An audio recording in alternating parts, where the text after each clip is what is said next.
Hello. There we go.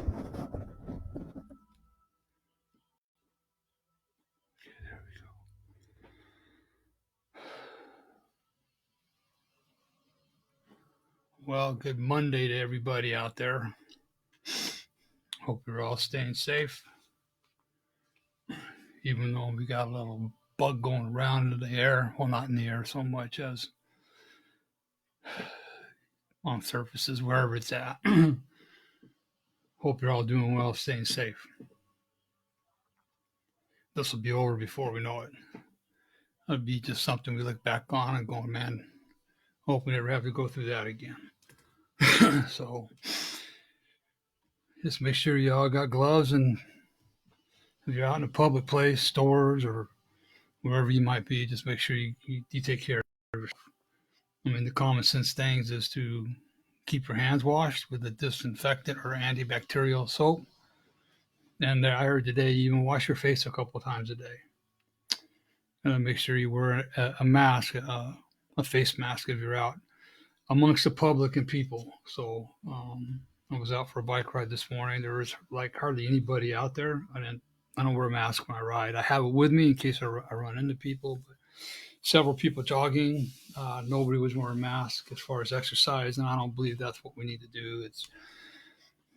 Hey, what's up, Lauren? I'm not telling people what to do. I just know that riding, if I run across people, a matter of fact, I come up on a car, stopped at a stoplight, and I didn't even come up to the passenger side. I stayed behind the car. So I just taking care of myself every day, doing what I got to do. I'm looking at. Um, I'm just doing what I got to do to protect myself and my family. Kathy wears a mask when she goes out. Uh, I was out yesterday. It was kind of funny. I was out yesterday, and I don't like wearing a mask, but I'm going to do what I got to do to protect myself and my family. And I went to Lowe's to get some stuff that I had to have, and then I stopped at Sprouts on the way home. And I pulled in the Lowe's parking lot, and I think probably out of 30 people, I saw one person that had a mask and gloves on, and the rest virtually had nothing. It's kind of amazing. You know, I don't know if they're necessary or not. I'm not an expert, but I'm going to listen to what the experts say and just make sure that I protect my family. I got a brand new grandbaby on the way, and my daughter, actually my son and daughter-in-law, and my daughter and son-in-law, they're very protective of their children, as they should be. And I accept that wholeheartedly. When I got sick a couple of weeks ago, my daughter was pretty upset with me, but she had a reason to be. I mean, she's got a baby on the way, and thank God it wasn't the coronavirus. It was just a bad stomach bug. So it only lasted a day or two, and I just came out of quarantine yesterday, so I feel pretty good about myself. I feel good. I feel healthy. I'm eating well, and I take care of myself. So for the most part, we restrict ourselves to our home. So you know, I, I don't like this any more than the next person, but we got to do what we got to do. For those of you out there that are taking videos and causing problems, man, leave your videos at home. Worry about yourself and don't be worrying about other people. There's just too many nosy people in this world, and I'm just gonna flat say it. You know what? Just worry about yourself. Um, nobody hired you as the neighborhood police or patrol. Okay, you don't have a badge, and let the law do what the law's got to do. We're not under any kind of law. We've just been ordered to stay at home. It's not a law. Okay. Now I'm not saying not to listen. That's not what I'm saying. Okay. But some people are taking this way, way, way too far. So, anyways, enough about that. That's not what I'm here for this morning. But I thought I would touch on it because I know there's a lot of people that are struggling with the virus. They've lost some loved ones, and for that, I'm deeply remorseful for that, and my condolences to all those that have lost have lost a loved one. So, um, with that being said, let's move on to what we're going to talk about this morning. It's actually going to be, hey, what's up, Alex? Mind your business. You got it, brother. Mind your business. So what we're going to do is we're moving to chapter 11 of my book. We're almost there. After we got two more chapters after this, and this one is called "Blame and Shame," which a lot of people, um, especially victims, they like to blame everybody else. Shame comes up, and they like to blame somebody else for their what happened to them or what they did wrong or whatever. So I'll start with a quote that I put in here. It's by Dwight D. Eisenhower. The search for a scapegoat is the easiest of all hunting expeditions. The search for a scapegoat is the easiest of all hunting expeditions. We can always find somebody to blame our problems on. Always find somebody to blame our problems on. The reason we blame others is to condemn them, or accuse them of being at fault. See, it's always easier to blame others for our mistakes and our faults. Um, and the deal is this: is that as a child, we took on a lot of stuff that we shouldn't have taken on if we were abused at all, whether that's emotional, physical, sexual, or emotional, physical, sexual, or spiritual. It's our fault. It's our fault, right? And so what we become masterful is that we're trying to be so perfect, right, that we won't take the blame for anything, right? Because as a young child or as a teenager, everything was our fault. Even though it wasn't our fault, we constantly would take it on as our fault. Oh, if I was a better student, if I was a better athlete, if I was better looking, if I was nicer to dad, if I was nicer to mom, it's my fault, okay? It generally comes after we've been hurt, okay? After we've been hurt, because it's our first instinct as we get older, because then we start learning that we can put the blame on others, because essentially that's what our perpetrators have done to us, is they've put the blame of what happened to them on others. They cast it down on their own victims, right? So what we want to do is like, for instance, when I had the affair in 2004, I wanted to blame it on my wife. Why not? It wasn't my fault. It was her fault. She wasn't loving me the way I wanted to be loved, and she wasn't doing this, and she wasn't doing that. And the reality is that's what she was guilty of, loving me like I'd never been loved before, unconditionally. That's the only thing that my wife was guilty of. But it was easier to assign the blame to her than to look at myself in the mirror, because I have to be perfect, don't you know? Because growing up, if I wasn't perfect, if I made a mistake, I got ripped apart verbally, emotionally, and sometimes I got beat for it too, right?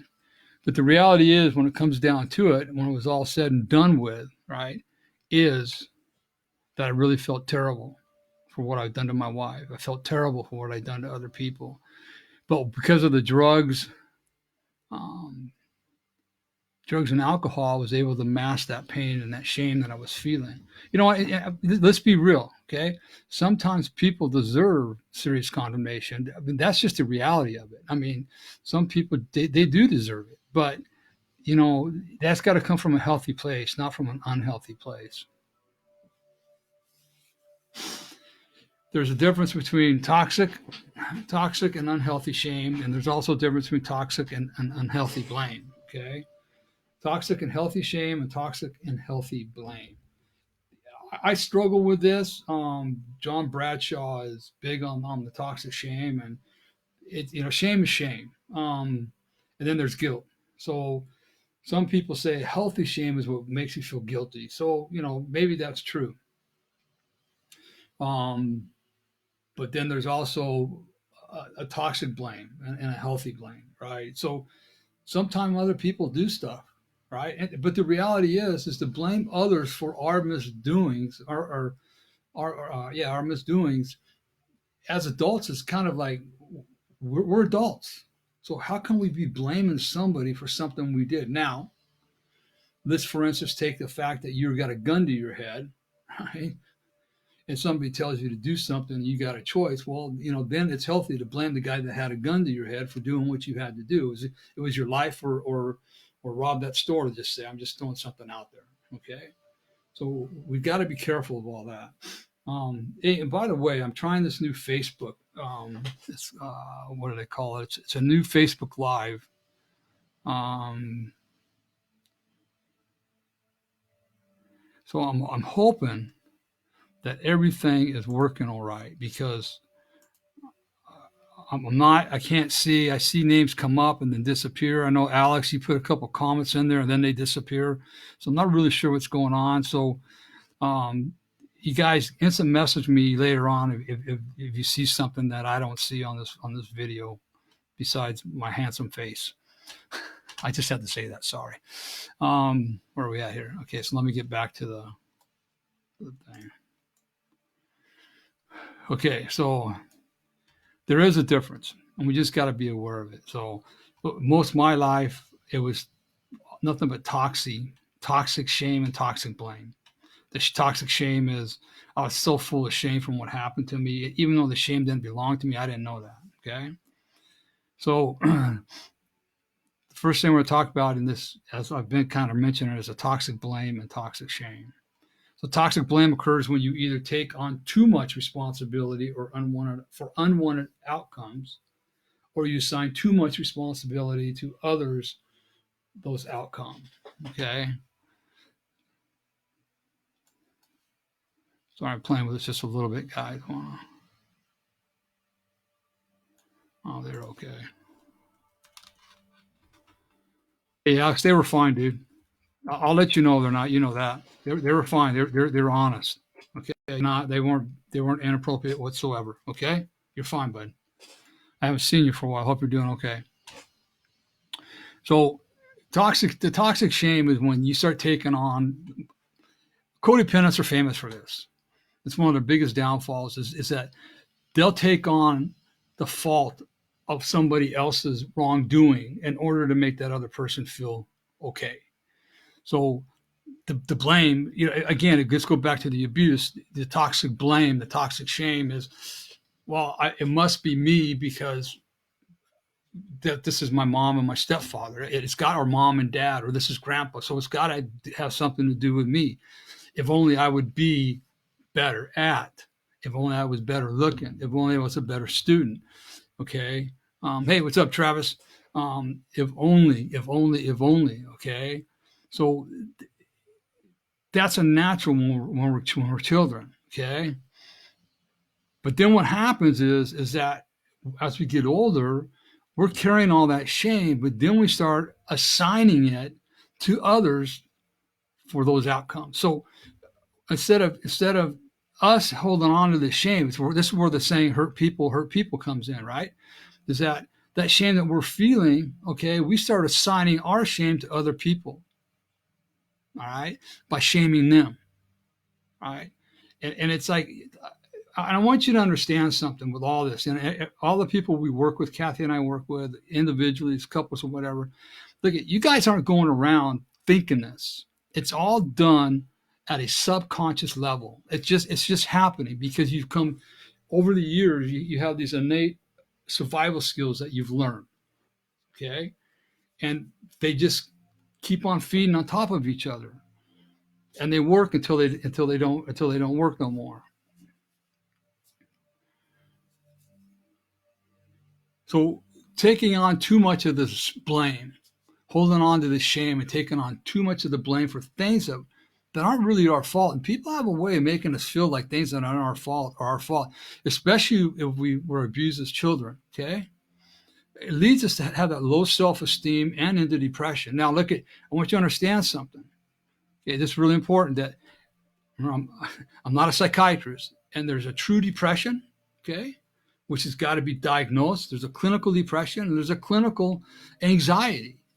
Something I learned about 3 years ago from my, and this after years of help, but that I learned from one of my psychiatrists, Dr. Sheath, when I was doing the TMS, transcranial magnetic stimulation, is that, Randy, I want you to think about stuff.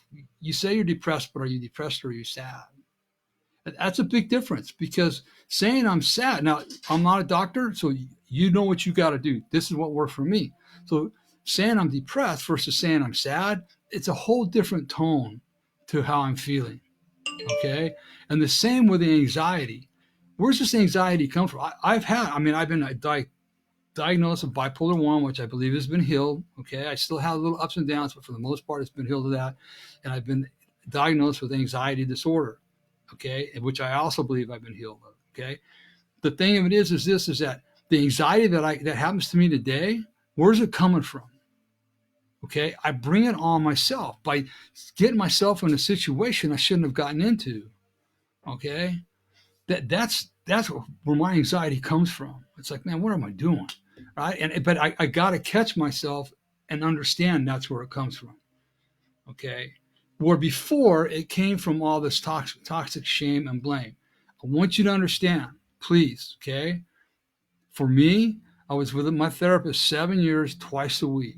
Plus I had outstanding mentors. Okay. And I got really close with God. So my journey has been a lot of healing. So I'm talking about for myself. This is what's done. This is how it's been working for me and how it continues to work. Do I have problems today? Yeah, I'm a human being. Okay. When we start feeling responsible for everything, even the events like, oh, the earthquake, I must have done something wrong. Or you hear about people that get sick. Well, they must, it's like in the Bible, the guy that's blind, the gentleman's blind. And was it because the guy that's blind sinned, or was it because his family sinned? It's who knows? I mean, who said anybody sinned? Maybe it's just because God has a lesson in the long run that he wants us all to learn, okay? But when we start taking on the responsibility of everything that are out of our control, that's when it gets really easy to feel alone. And that's when it feels like there's no one helping us, okay? When the reality is there's plenty of people around us that will help. Okay. And I have to remember that myself sometimes. Hey, good morning, Linda. Good to see you. Hope you're doing well, girl. I like to call you girl because you're a youngster. And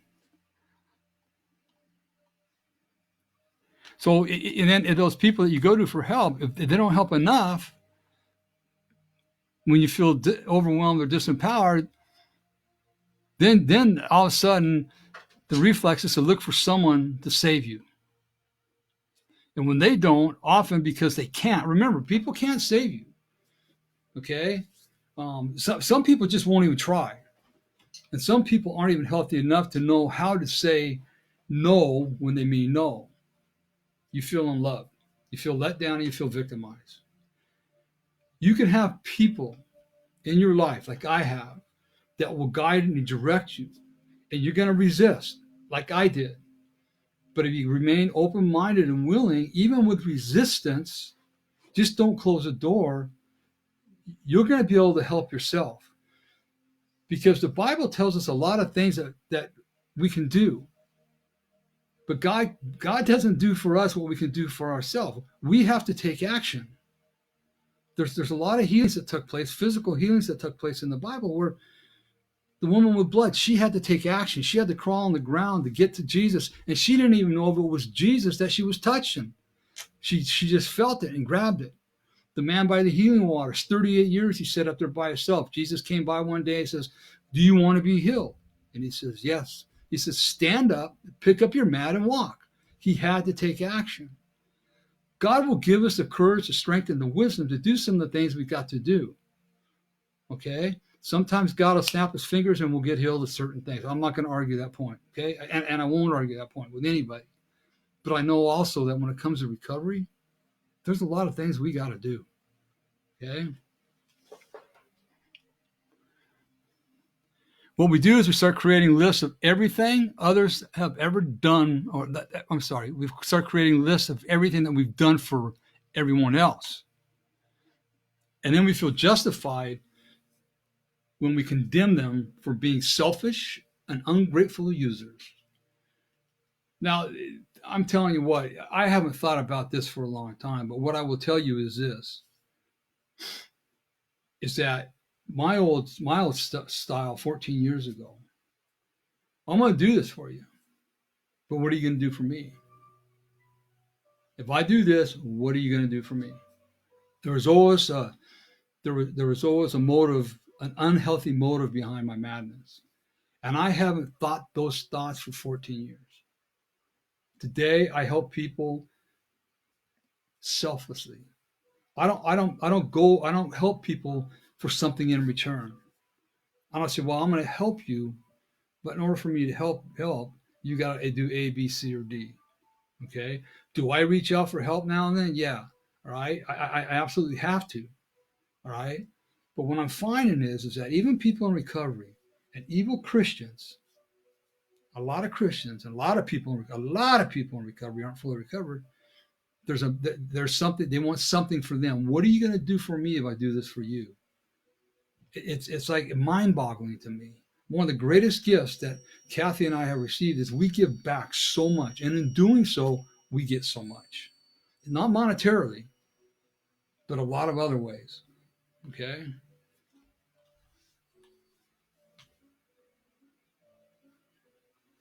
There's remember this. There's a lot of different types of people in the world. We got to think about this, and the people around us, right? If you seem like manipulators and users, the chances are pretty good that we're the ones that are in the victim loop. And we're thinking that everybody's a user or manipulator around us, the chances are pretty good that we're the ones that are in the victim loop. Poor, pitiful me.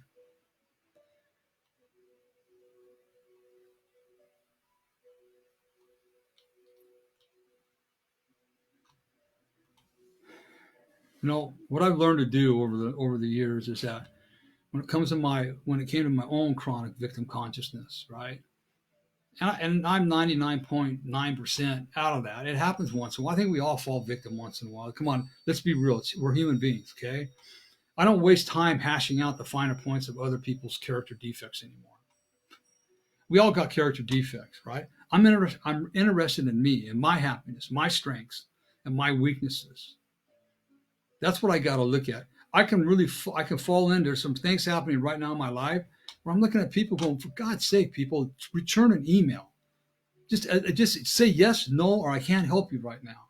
I just, it boggles my mind. And that I'm not coming from a victimhood. I'm coming from a business stance. Why can't people at least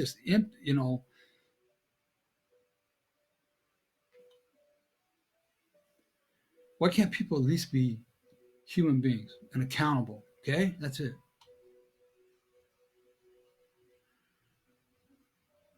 And I'll tell you this: in my disease, I was one of the most manipulative persons that ever existed.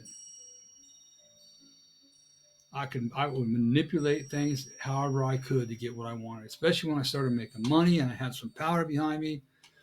I was a master manipulator. I'm not proud of it, but I was, right? And I can't. When we got to release and give everything to God, it's pretty hard when all your life you've been manipulating and controlling stuff. When you think that you're the one that made your success, right? And now it's to the point where you got to quit fighting. I have to quit fighting, and I got to let God. And it's hard. It's been hard, but it's better than manipulating people. Okay, I don't like manipulation at all.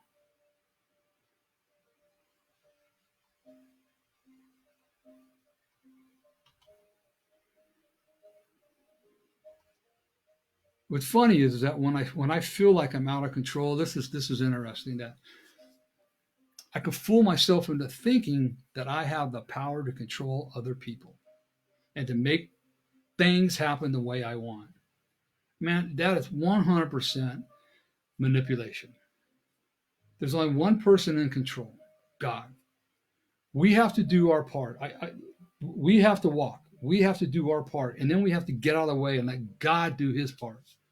I saw a post today on coronavirus, and there's a lot of Christians on there, and it's all some good stuff. And one person said, God's in control of this anyways. And some guy got on after that and said, God ain't in control of nothing. It's like, wow, okay. How's that working for you?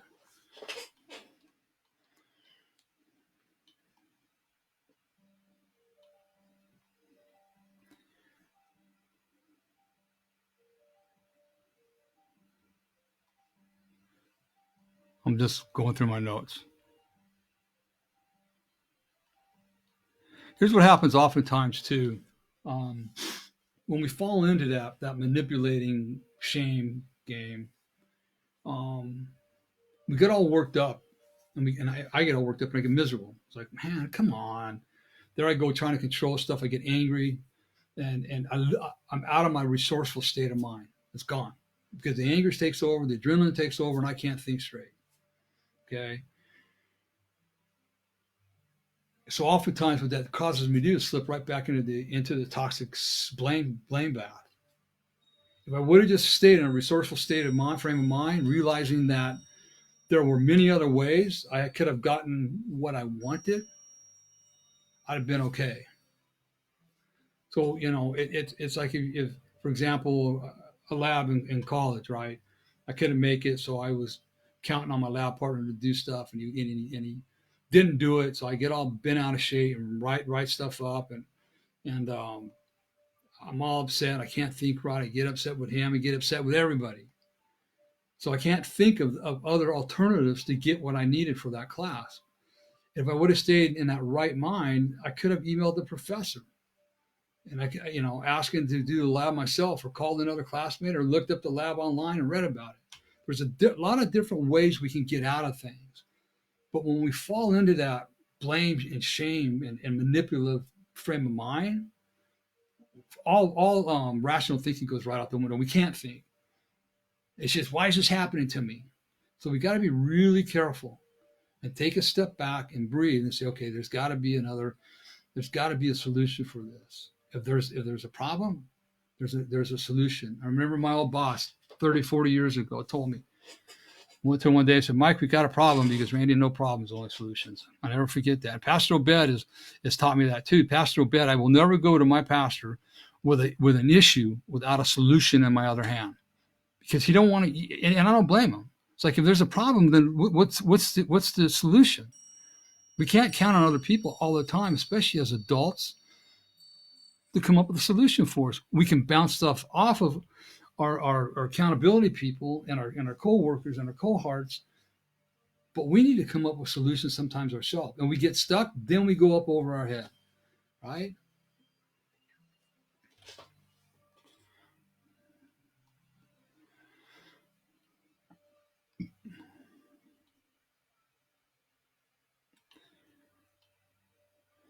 Um,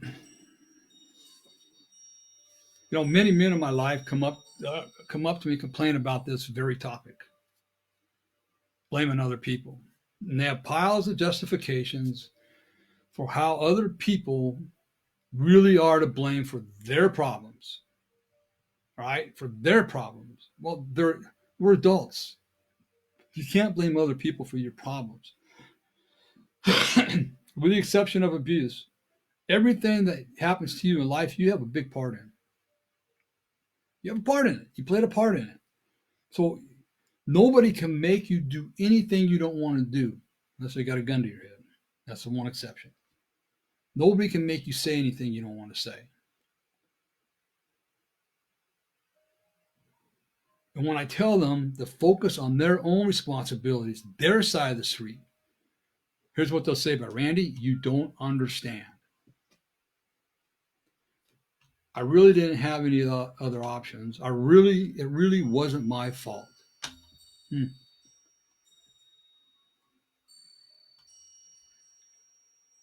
Sure, it was your fault. You could have walked away. The number one option you have out of any situation is to walk away. Just walk away. Don't say a word. Okay? Well, here's what my sponsor taught me. Randy, you walk away from every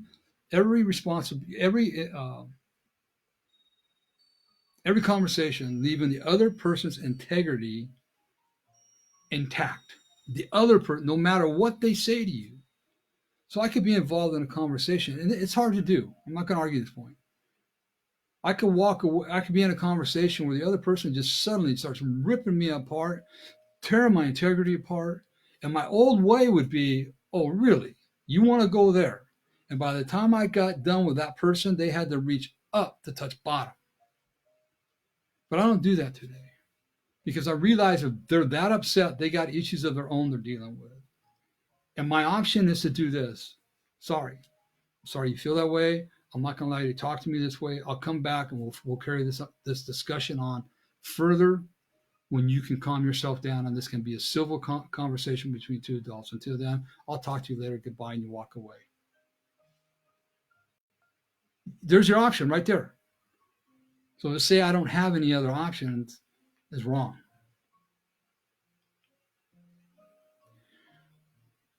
When individuals are in a toxic blame, they are determined to protect their story about who is or who is not at fault, even at the cost of their happiness and peace of mind. In recovery groups, I often hear the insightful question, do you want to be right or do you want to be happy? Do you want to be right or do you want to be happy? I don't know about nobody else, but I want to be happy. And I'm guilty of wanting to be right a lot of times. I'm not gonna lie there. I'm just as guilty as the next person of wanting to be right.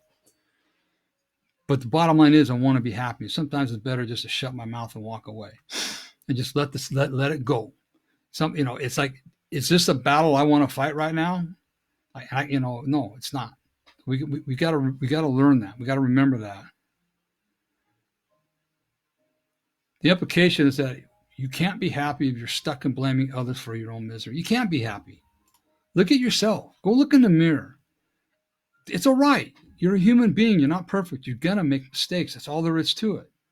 Just say, okay, I'm not perfect. I made a mistake. And then make the amends and then move on with your life. It's okay. You'll feel good about it, believe me.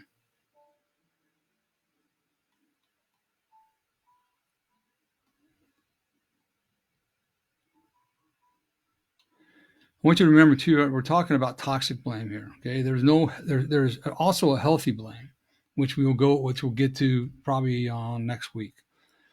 Toxic blame creates victim consciousness, which in turn creates victim stories about any and all unwanted circumstances in our lives.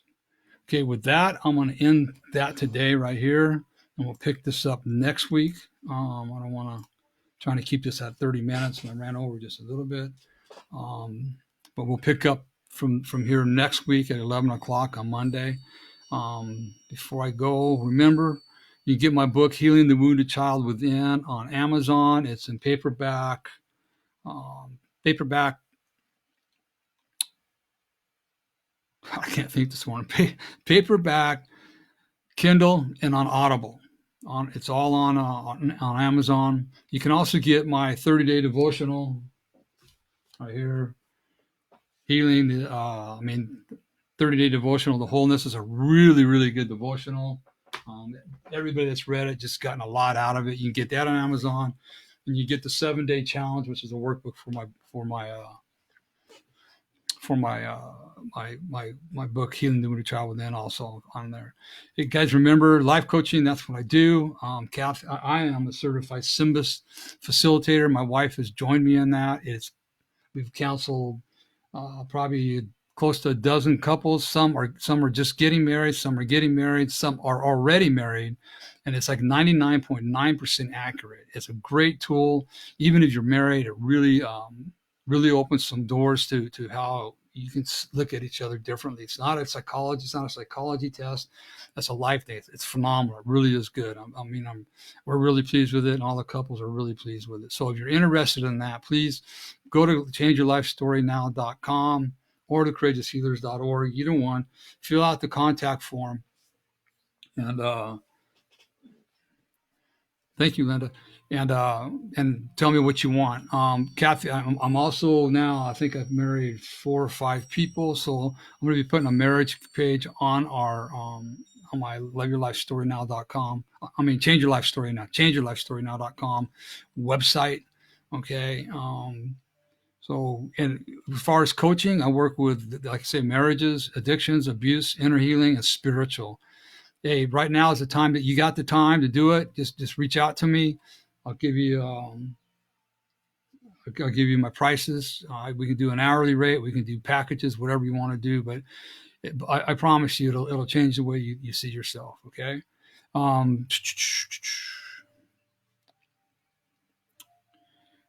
Be sure to visit our website, courageoushealers.org. Hey, if we can't do this alone, we're trying to grow.